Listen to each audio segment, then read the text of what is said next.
Did we just get it? It's still around, and I gotta get somebody to cut that up for me. I did not get it.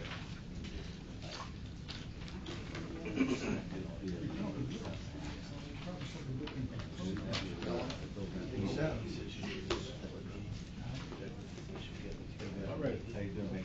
I'm doing all right. You? How are you? As you can see, your enrollment board buddies are getting lots of press today. They need to. I'm not gonna throw down food either. What was it, Martin? Was it Martin on Sunday? Well, just asked Long Collins. Somebody else did something recently. Lou Phelps. That's right. Well, I mean, they're the only board that has no oversight. And if they're letting people out, and Meg is saying that some people they're letting out are going back and implementing things.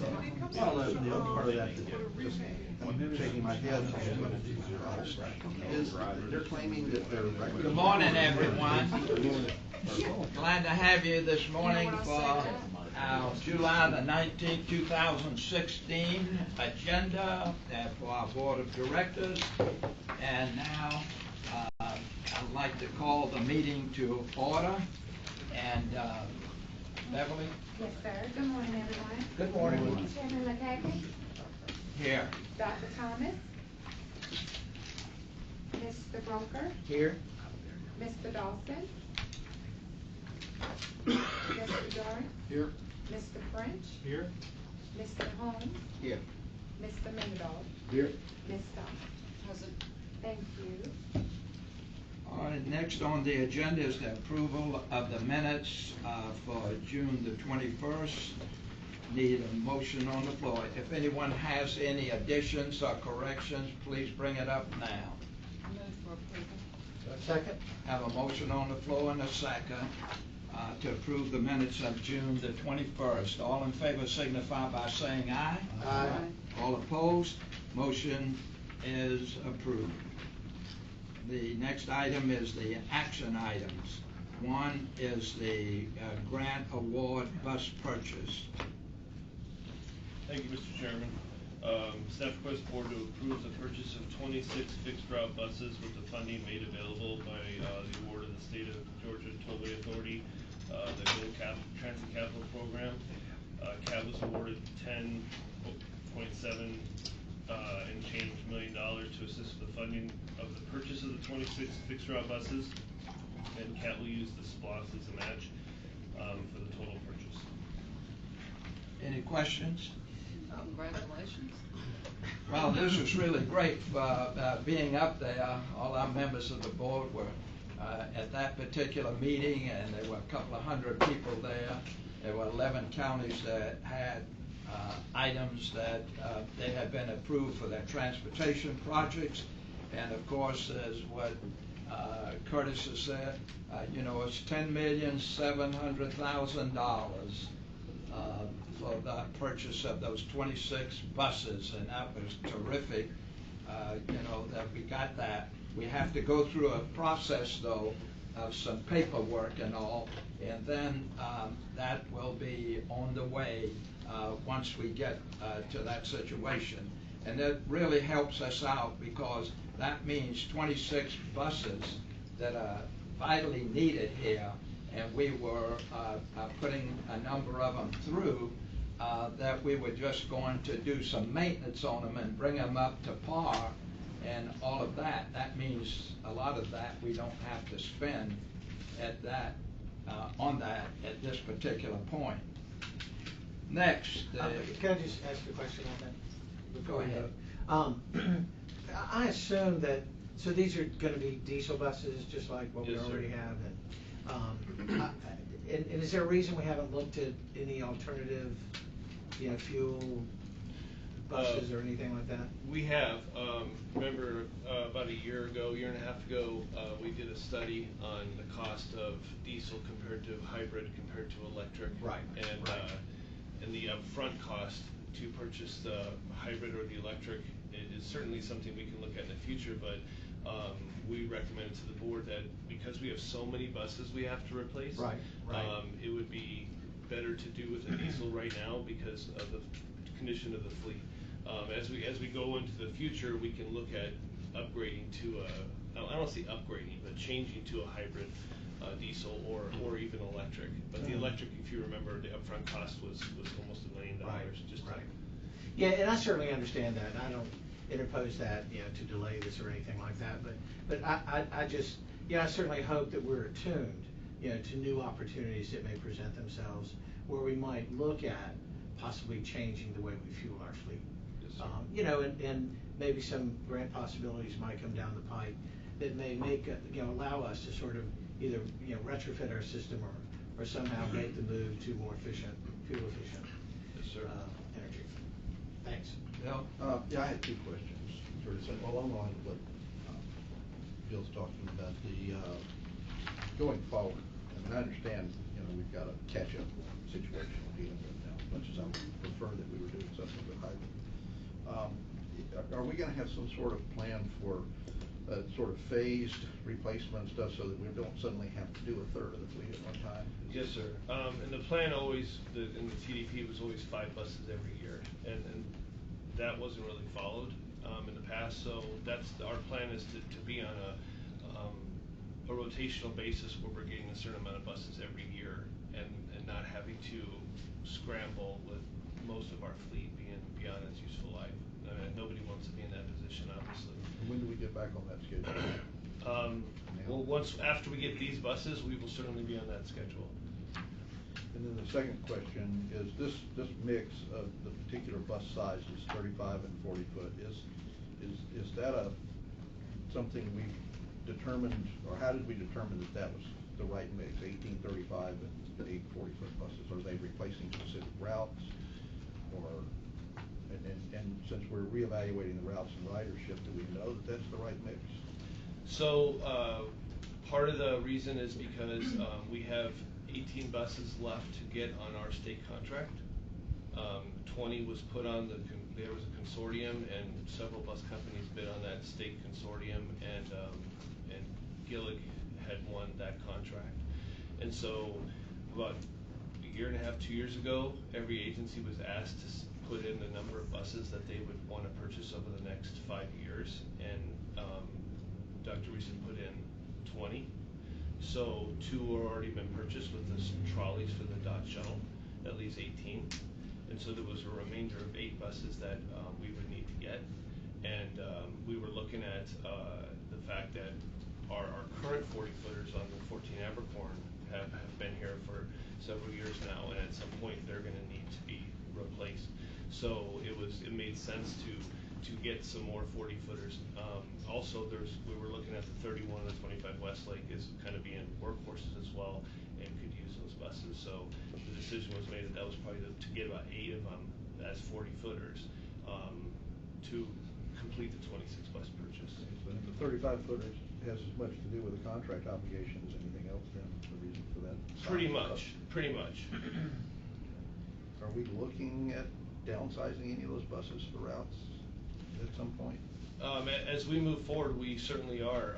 In fact, the next time we purchase buses, I want to look at getting some more of the smaller vehicles, like for the Airport Express and some of the smaller routes.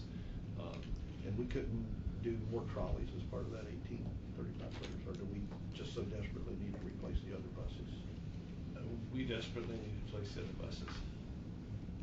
But we're hoping, again, we don't know yet on the award for the federal grant, which we put in for 6 additional buses and 21 paratransit vehicles. So we'll find out this fall if we are successful in being awarded that grant. I'm particularly interested in what we're going to do about more of those trolleys at some point, being able to move forward with that, identifying some kind of funding for it, because I think that's going to be really important to the shuttle system. Yes, sir. I agree. One more comment, Curtis, when you get involved in the smaller buses, when you're looking forward to the different routes, you might require something smaller. Don't forget about the propane that those people on the West Coast are doing, because that came with really nice tax credits. I think they told me they were paying like 25 cents a gallon. Yes, sir. So that sort of goes back to our hybrid alternative fuel thing, but that seemed like a really good. Yes, sir, and solution. those were, I believe those were paratransit vehicles, and so we would certainly look into that if we were awarded that grant for 21 paratransit vehicles, because that would be an opportunity to change over to a propane system. But I still wonder in the back of my mind, even with Abicorn, we all get the complaints that during the day there's nobody in these buses. If we shouldn't have the big bus, for the rush hours, then can we shift off in some of these routes in the middle of the day to a smaller, more fuel efficient bus? Sure. In terms of the fuel efficient buses as well, is part of the upfront cost you were talking about infrastructure issues to take care of those buses, to fuel and service? For hybrids? For hybrid and electric? Yeah. Well, electric, you need the infrastructure. You need the power station. When we did the study last time, we talked to Georgia Power that they would not be able to support having a charging station on our facility, so we would have to purchase that separately. That was a huge cost. And then you have to have a charging station at the transit center here, plus at points along the route you'd have to have charging stations, and those were expensive as well. So, and the buses at that time were almost $1 million a piece, as opposed to a diesel bus, which is around $500,000. So it's the upfront cost that's really gets you on the electric. Over time, yeah, you save the fuel, you know, the environment and all that, but it's having the money up front to do that that we're not in a position to do at this time. Just to sort of piggyback on what's being said, our report of ridership is down over last year, and certain routes significantly down. I have to agree that why are we not thinking a little more about propane in these smaller buses? Because I think one of the worst forms of advertisement for us are empty buses, big buses, running up and down our streets. And I'm not trying to throw, I realize from what you said at last meeting or the meeting before, where you can't make it through a day without 2 or 3 or 4 buses breaking down. I understand that, but it is troubling with the trend that I'm seeing in this month's report, which has been over the last 3 months. Our ridership is down rather significantly. And do we need to be running buses of the size that we are up and down the streets of Savannah? I mean, it's a question that I think needs to be addressed. Wait a minute. Oh, I'm sorry. Go ahead, Wayne. I was just going to kind of respond to Howard's point that I know at least one time in the past, and maybe twice, you can correct me, but I know we discussed the propane idea, and it was decided at that point that the only way that we could really get into that would be to have the infrastructure, and that would be contingent on maybe the city or the county buying into the propane idea. If we could get them involved in something like this, then the infrastructure may be there, that we could look at the propane idea, but the upfront cost of the build out. Was that propane or was that the natural gas? It requires think it the was tanks, propane. the CNG. That's probably CNG. Yeah, I think that's what we were talking about, which was substantial. But you're talking about propane. Propane. Yeah. I mean, all taxi cabs are on the propane these days. Yeah. Maybe not here, but From what I understand, the research I did, there's no fixed route buses made to run on propane. Bill? Yeah, I was just gonna say, sort of piggybacking on what Ms. Stone said, I do think that, empty buses are obviously don't look good for the agency. But at the same time, nobody notices a bus when it's full. Unless you're on the bus and you have to stand up and then you notice how full it is. And what I'm saying is that, with a larger bus, you have a lot more flexibility than you do with a smaller bus. And I think you're gonna attract people to the bus more readily, if it's comfortable and roomy as opposed to going with smaller buses. Now, that's not to say that we couldn't, target smaller buses to particular routes and the like. But an empty bus, could have started out really full. That's just, the way routes work. And I think that people tend to, people notice, an empty bus. They don't really notice one when it's full. I mean, it's like when you buy a car for your family. if you have a large family, chances are you get a larger, car. But rarely, is a whole family in the car. I mean, there are only a few people or even one person in the car. I mean, it just sort of, it operates that way. And in emergency situations and that kind of thing, the bigger the buses, the better off we're going to be because we'll be able to transport more people. I'm not poo-pooing the idea of adjusting, our bus size to fit the routes and the needs and that kind of thing. But I do think that we need to think about the efficiencies, of larger versus smaller buses. I believe 70 to 80% of the cost of operating our buses, is personnel. I could be wrong about that, but so that's just something to think about, just to put into the pot. The other thing to think about too is the fact that, and we had talked about this before, that it has been a long time, if ever, that an origin destination study was done, and to really analyze where our routes need to be. And so that could change the dynamic of our ridership. The other thing is too, is if we're looking to, establish in the future a regional mobility plan, that could also increase our ridership. And we don't want to be stuck committing to going outside of our area and then not being able to have the capacity to carry those people too. So there's obviously different things to think about.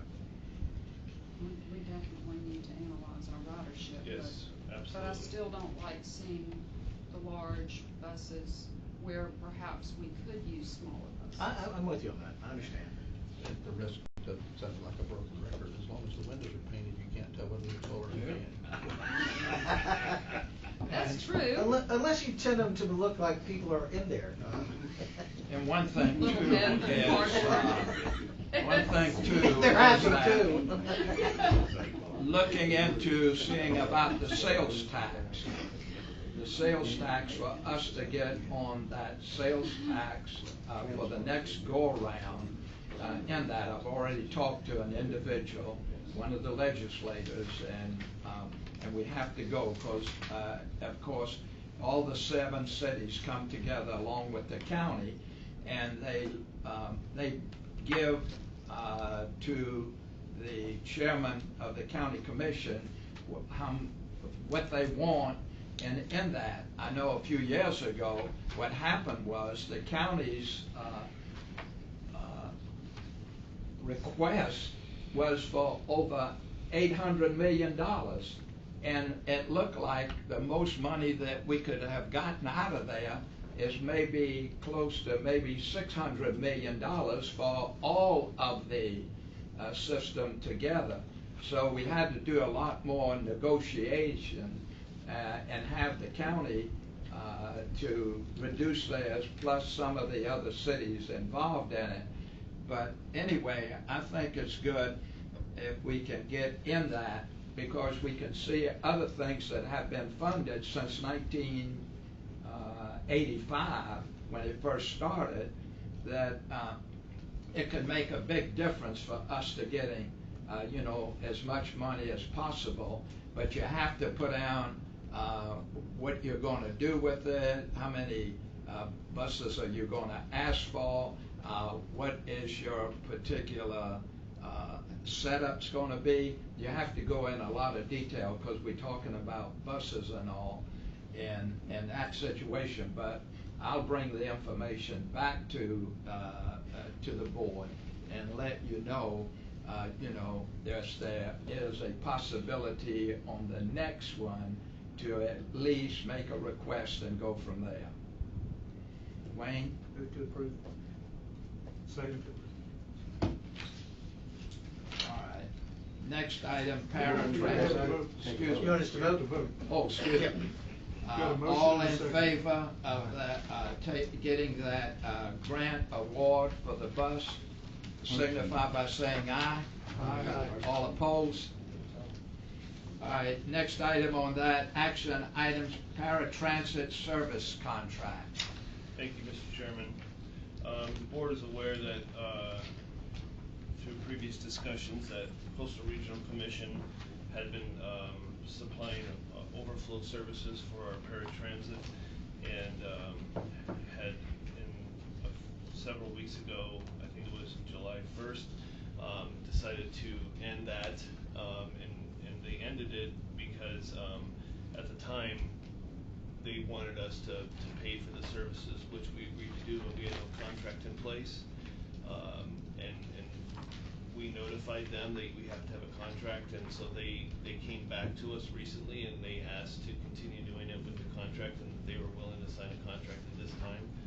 So we're actually putting before the board approval to enter into a contract with CRC so they can continue to do our overflow services. I will tell you that without CRC doing the overflow services, it places a tremendous burden on our ability to do it because we just don't have the capacity, and it's causing our service to lag, and people are being picked up late because we're trying to throw all the overflow back onto ourselves. So at this time, we just don't have the capacity to do it all on our own, so we request the board to approve to enter into a contract with CRC, at least for the time being. We're looking at a 2-year contract, and hopefully by then we will have the capacity, and then we can relook at this. Let me ask you this, Curtis. How does that affect that money that they keep saying that we owe? Has it got anything to do with that whatsoever, that we have to pay monies that we never had a contract for? As far as the paratransit service, we're not talking about the 5311 service, the paratransit service only. Basically, it's service that we call them and we tell them do this service, and then they carry out and do that service. So we have full control over that. The 5311 is a totally different thing, and that's service that they run, and people just call up and say I need a ride, and so we have absolutely no control over that at all. This is just about the paratransit side. Okay, I understand that, but I just wanted to make sure that there was nothing added to it, like for us to pay that money that they say that we owe. We do owe them money for paratransit services. Yes. And we struggled with them signing a contract with us because they wanted to keep combining the paratransit contract with the 5311. But recently they've reached back out to me saying that they'd be willing to do the paratransit contract separately. Okay. So you feel comfortable that the contract is not going to allow for any problems with any ongoing confusion about the contract's been reviewed and approved by Mr. Butler. Okay. This contract, the This paratransit. Right, specific paratransit contract. I will tell you that we are requesting, and it says in the contract that CRC has to provide us with specific data as it relates to our National Transit Database reporting. If they cannot provide us with that data, then we will not be entering into a contract. They in good faith, they said they're working on doing that, but that will not we will not sign if they cannot do that. Okay. Howard? Yeah, just on your point, both 12 and 13 specifically say it's only for paratransit customers that we identify. So I think that the contract is pretty well separated between the two. And yes, sir. And this was the sticking point and why they wouldn't sign this for so many past few years, is because they wanted to continue to put in there the 5311. So this contract itself has been sent to them several times. And then when they make revisions and send it back, and Mr. Butler reviews it, and he notices that they're throwing the 53. So we're like, no, that's not what we sent you. And so this has been over a course of years. It's interesting to note that after all of this came to light and letters went out, that and we responded, that they suddenly have come back to us saying they're willing to do this now. But Bill? Just two things. Number one, in your summary here, this will be effective July 1 of 2015. it is so that we can pay the money that we owe them. Okay. And that's because that was, again, we told them we have the money, we'll pay you, you have to sign the contract, and Right. they refused to do so.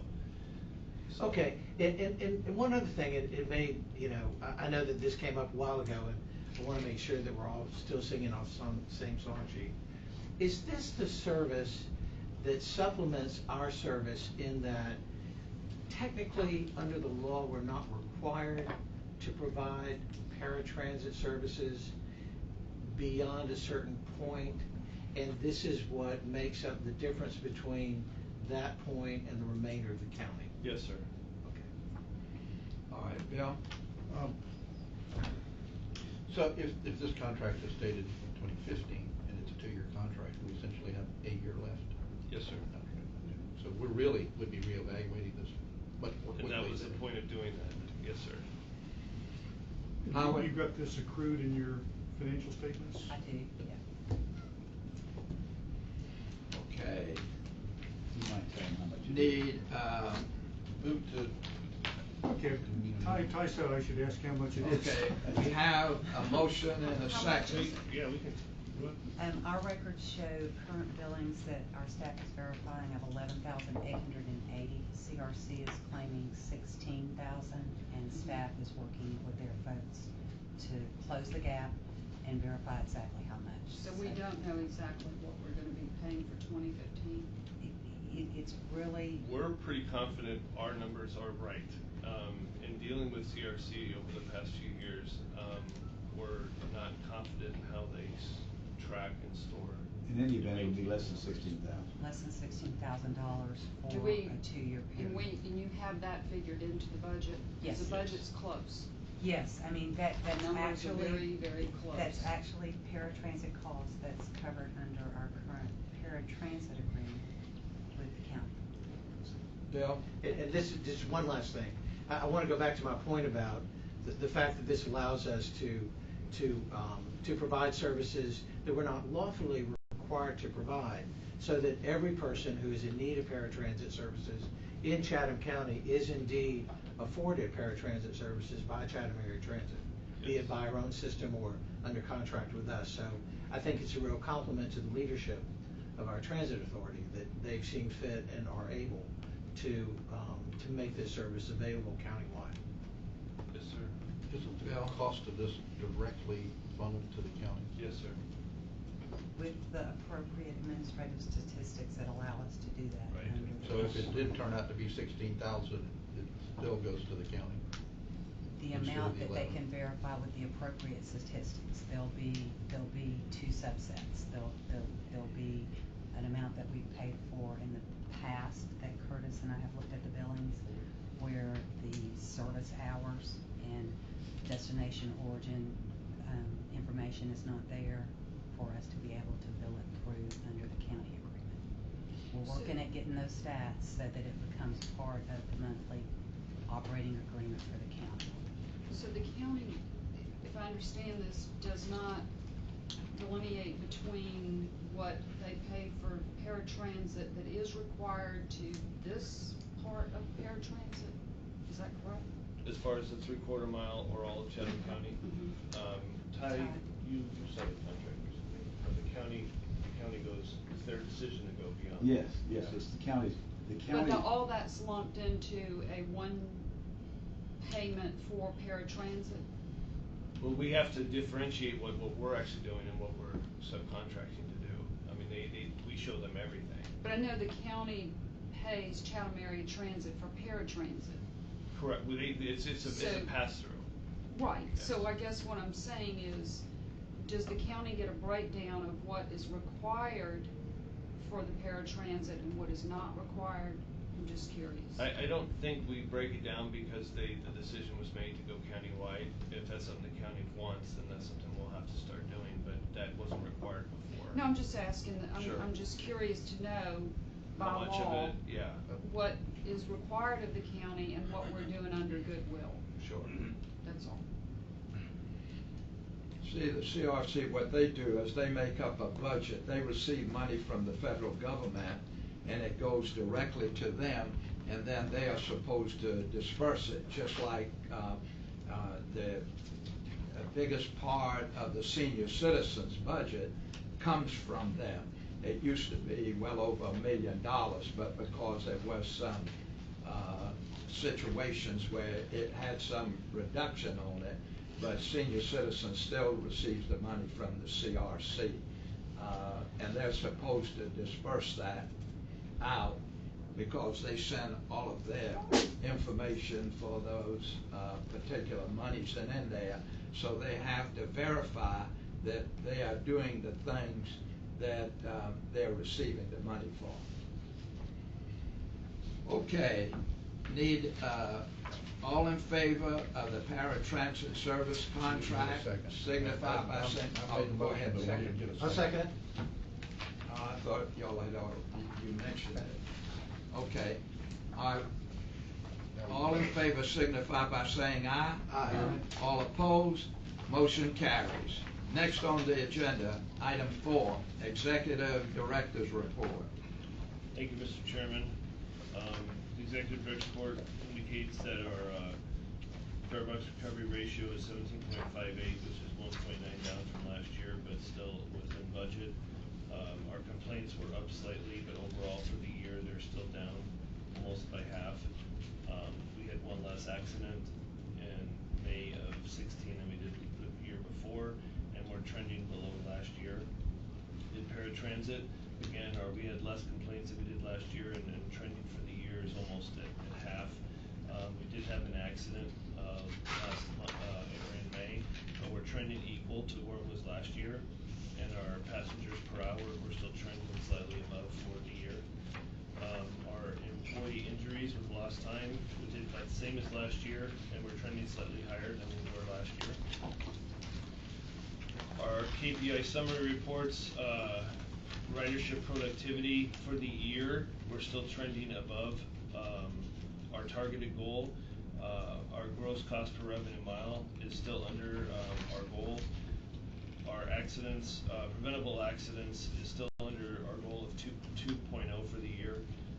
Complaints are trending below the goal we set, and our mean distance between vehicle failures, which continues approaching the 12,000 mile mark, but we're still slightly above, and our on-time performance is at 85%. You set these targets? These were set in conjunction with myself and this director and. So I guess these aren't like national standards or anything like that. I believe they are.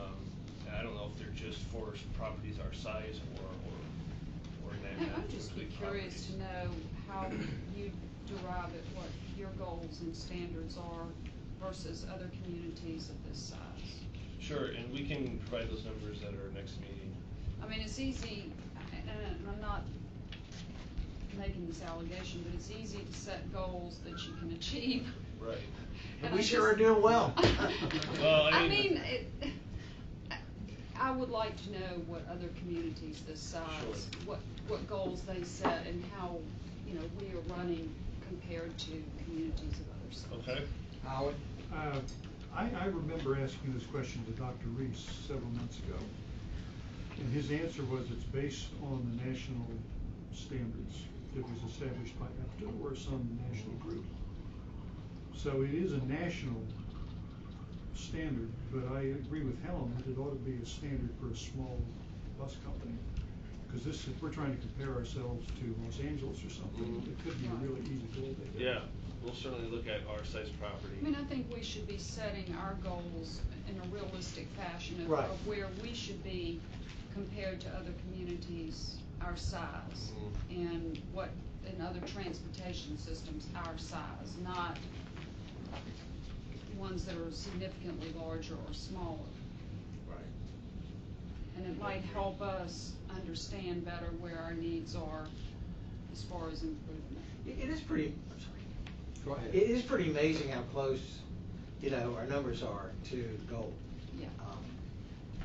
I mean, particularly this distance between vehicle maintenance. I mean, That good used to Lord. be 15,000. Really? At the beginning of the year. Uh-huh. I mean, it's dropped significantly as our fleet continues to struggle. And every month I talk about how it's getting closer and closer and closer, and again, we're almost at that mark. We're about to turn that around. Absolutely. The status report for the state and local, as well as the federal, from the back of firm and square kind of box are included in this report as well. That's the executive director's report, Mr. Chairman. That's all I have for the executive director. That's it? Okay.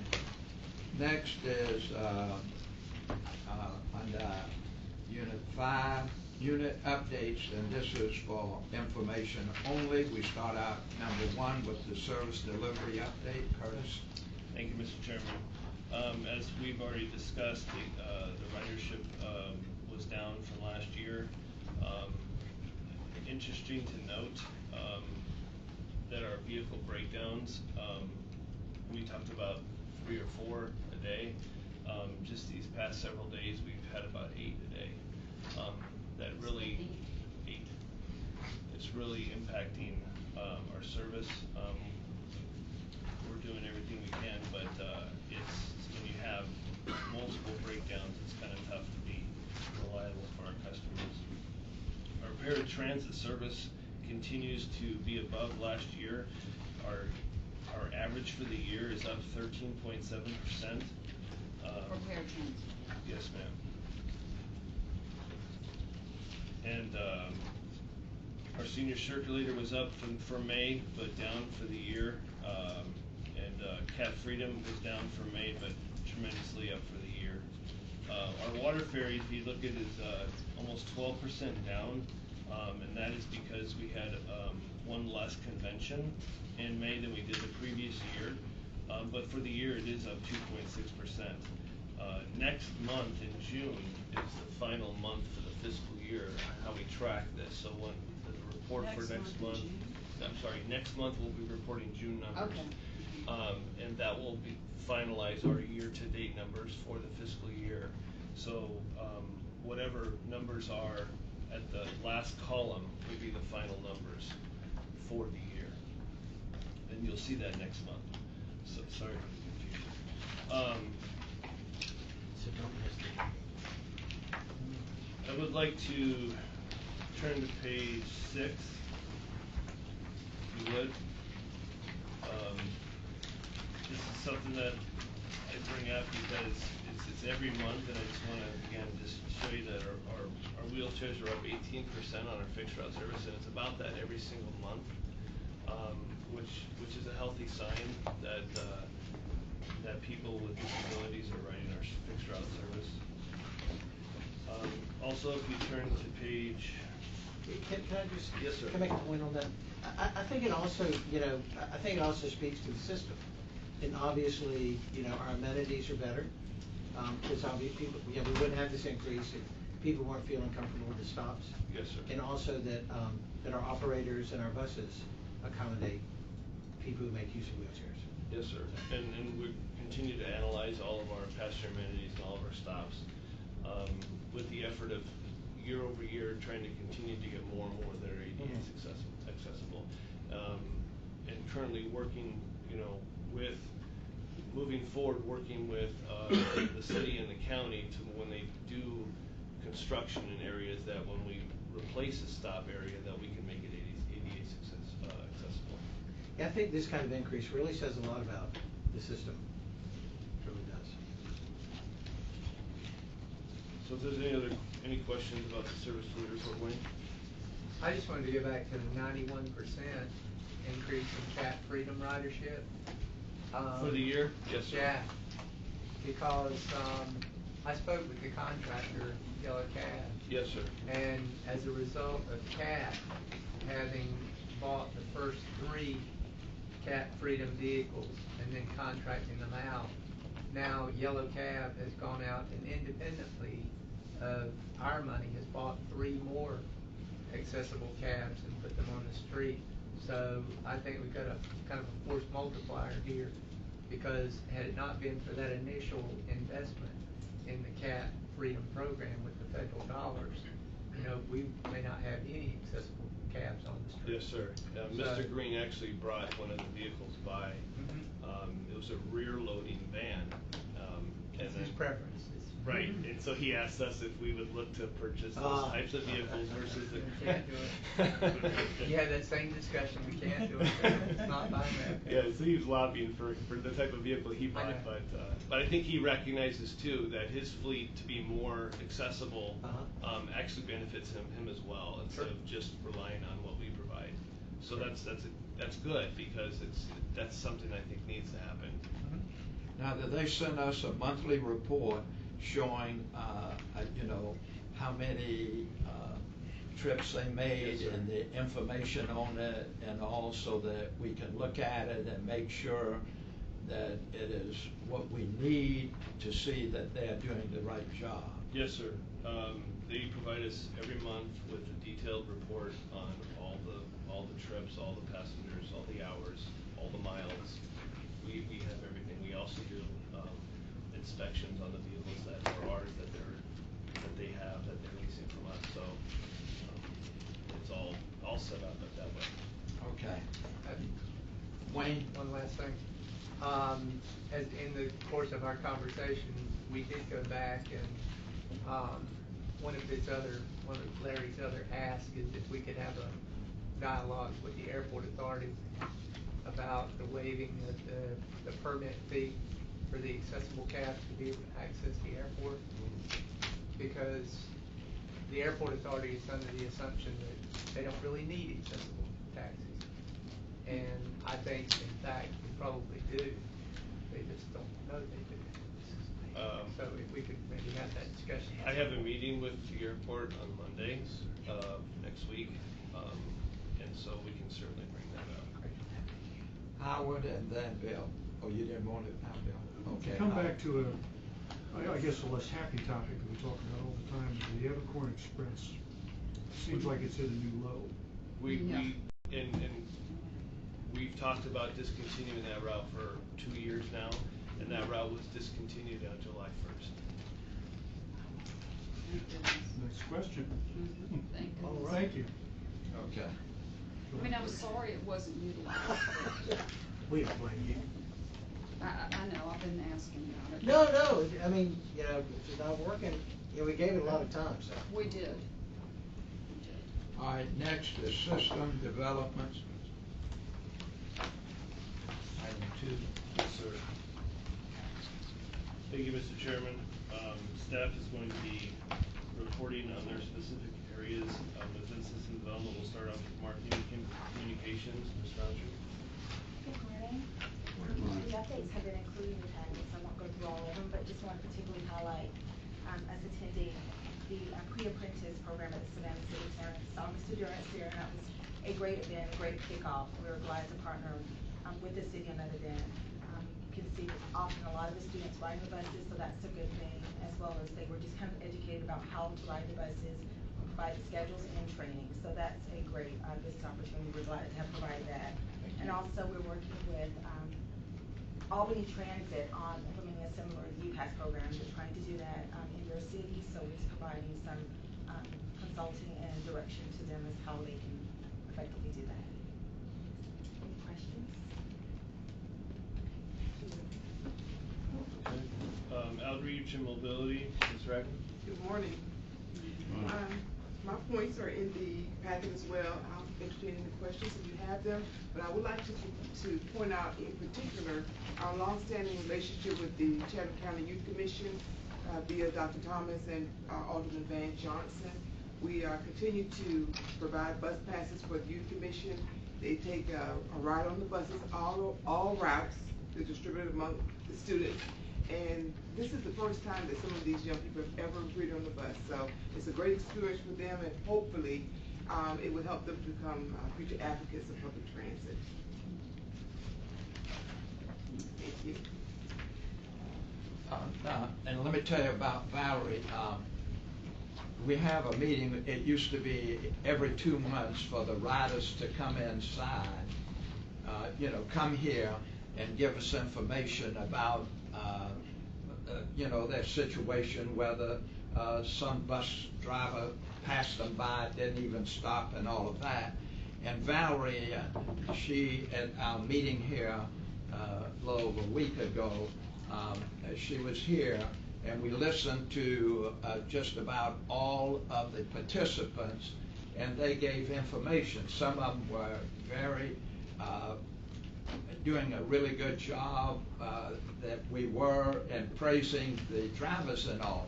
But then there were a few things that they said that weren't complimentary, in that, and I made sure, and Valerie made note of that, so they, Curtis and others who work in those particular areas, that we can have those addressed, because that's really important. And we've got several of those members who come just about every meeting, and that is good, because we know that they listen, some of them listen to what the other riders say, and they'll bring that information up to us also. So with this meeting that we have every month, is that we can see that we can even take those in note and even provide better services on some of the suggestions that they are making. And Valerie can tell you that. Okay. Next is the Planning and Legislative. Grant. Morning, everyone. Morning. I'd be happy to answer any questions about the bullet points on here, but I did want to point out that we did successfully submit our FTA mod sandbox application last month. The total application was for 1.25 million, and again, this is for a traveler-centric mobile payment application for smartphones. And I also wanted to point out that we were able to partner with Route Match Software and form a true public-private partnership last minute, actually, and they were able to come to the table with $250,000 towards our application. So we committed $250,000 from SPLOST. Route Match matched that at $250,000, and then the FTA request was for $750,000. Not sure when we're going to hear back. Probably sometime in the next 2-3 months. Any questions for Grant? Bill? Part of the plan for this app was to integrate it with city parking. Have you had any conversations with the city at this point, or y'all working together on that? Yeah, I worked with city parking throughout the application. They had feedback on our application. They had to go ahead and move forward with the vendor that they selected for their payment app, but Route Match said that they could integrate with whatever payment system was out there that the city decided to go with. So yeah, if we get awarded the funding, then we should be able to integrate with the parking payment. And this is a highly competitive, it's only $8 million that the FTA is putting forth for the countrywide. So we're hoping our grant is competitive. We believe it is. A benefit of that was the much better matching situation than most. Absolutely. Absolutely. I agree. And since Grant's been on the job, Grant is working on grants for us, because he did that in other areas and all. And maybe some of those people are getting there. His name's Grant. Maybe this whole thing started with him. We should change his name. Okay, thank you, Grant. We really appreciate that, because he hasn't let any grass grow under his feet whatsoever. He's doing these grants for us, which is really good, because we had somebody that were doing it before. But in this situation, with all of his experience, it has made a big difference for us. Okay, next is the financial up-to-date. Terry? Good morning. The financial update is included in your packet. Both month to date and year to date through May, we're looking right at $30,000 better than budget. Of course, it's all still very close. The projection shows us right at 40,000 less than budget for our year end. Of note is that this includes known transactions and does not include the annual and quarterly adjustments for the balance sheet reserves for accident, workers' comp, pension, and also the transit tax receivable. It does not include that. Those are quarterly and annual adjustments, and the numbers will be known over the next 30 days. And as those numbers are known, we incorporate those into our books. Also, there's a capital fund piece, and there's always a net effect of the capital fund, which is where our depreciation is reported.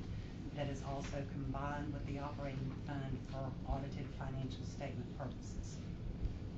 But we're closing the books now, and as those numbers become available, we're booking the accruals, and we'll have all but just the two that aren't available at the time ready for the August committee meetings. How, you finished? Just two questions. This does include paying down the line of credit? Yes, I mean, the debt reduction is not an operating revenue or expenditure. That's a cash outlay that shows on the balance sheet. Okay, and then secondly, I mean, in reading through this, we are skin close. Yes, and part of that is by design. Our 5307, which contains most of our operating assistance, is programmed on a calendar year. So every December, we look at where we are and what our projections are, and we program 5307 operating assistance for January through June of each fiscal year to cover any operating cost gap in other revenues. So it's always going to appear close because we don't want to use more of our 5307 grants for operating and thereby have less for capital projects. Right, but our expenditures were exceeding our revenues, so I was just a little worried about that. And in some months, because of the wage calculation and the service levels, we do budget for loss. And actually this month, we are better than budget by right at $30,000. So it's always close. A question and a comment. The money that's now at the courthouse for Dr. Reese. Yes. Is that going to go into this year? Is there receivable? Depending on the details of the restitution payment is how we'll record it. It appears that that money could be owed back to other agencies. So it will come in as a debit to cash and a credit due to the appropriate funding agency associated with the capital cost. We don't fully know yet. We don't know. And we'll certainly report to the board once we are. And then the comment would be, when we look at your projected ending revenue items, pretty much all of our revenue items are going to be below budget. Yes. So since we're starting a new year, and we're talking about this destination study, I think it's really important that we do this as soon as we can, because this decrease in ridership we're seeing every month is going right back to these revenue lines. That's right. We plan to the sooner the present better. that to the board in August Yes. for approval. And those reductions were also incorporated into the revenue budget for the next fiscal year. So our revenue targets are more in line with what we expect in the FY17 budget too. The tool will just get better and better for you each month. Any other questions for Terry? Okay, thank you. And now, we need a motion on the floor to go into executive session, and that's for personnel. So moved. Anything else besides personnel? It's personnel, yes, and to discuss legal claims. Okay. Need a first and a second. All right, We've already Bill. done that. All right, we have a motion on the floor and a second to go into executive session. All in favor signify by saying aye. Aye. All opposed? Motion carries.